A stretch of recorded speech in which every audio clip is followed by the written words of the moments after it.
Hi class. In this last lesson, we're going to be talking about some things that you need to consider when constructing a sample for your particular projects. We're going to talk about different sampling considerations such as power, effect size, and where it is you might acquire your sample. The first thing that we'll talk about is power.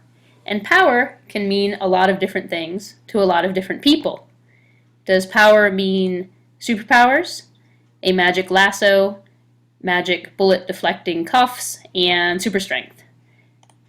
Does power mean dragons? Does power mean the all-encompassing enslavement to the dark side that allows you to rule the universe? Yes and no. In our case, power does not mean any of those things. Power means the probability of correctly rejecting a false null hypothesis.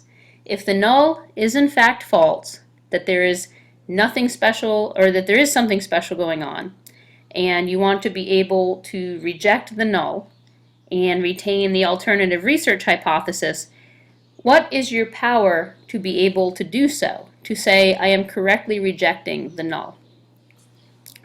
A more powerful experiment has a better chance of rejecting a false null hypothesis. And power is represented as the equation of 1 minus beta. So in a graphical sense, power can be represented like this. So we talked about type 1 and type 2 error. And type 1 and type 2 error really just rest on probabilities. What is the probability that you're making a false positive identification? And what is the probability that you're making a false negative identification? Really, as we said, these two things are inversely related. The more you try to reduce false positives, the more you will increase the probability of false negatives, and vice versa.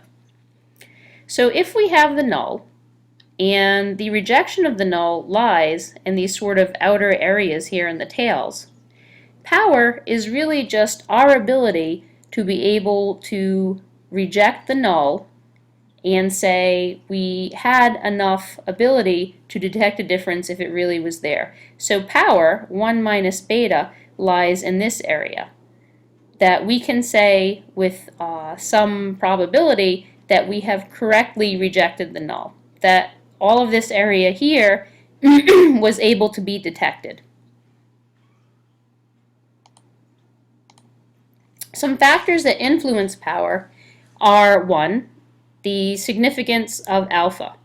If we set alpha to decrease the chances of a type 1, so we become more conservative, we go from 0.05 to 0.01 to 0.001, we do decrease the odds of making a false positive, but if you remember, on the inverse, we increase the odds of making a type 2 error. The more conservative you get, the less you're going to make a false positive, that you will not say anybody has a disease if they do not have that disease, the more likely it is you might send away people who possibly have the disease, the more it is you might increase the odds of false negative.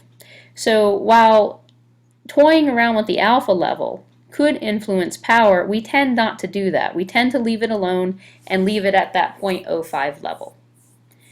The other thing that can influence power is sample size. True differences are more likely to be detected if sample sizes are large. The larger your sample size, the more likely it is that you're going to be able to detect a difference if it actually is there. The last thing that influences power, and the thing that we'll talk about in the next mini lesson, is effect size.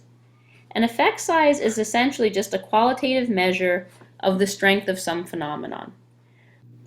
So effect size can be thought of as the magnitude of difference between two means when it's expressed on a standard scale.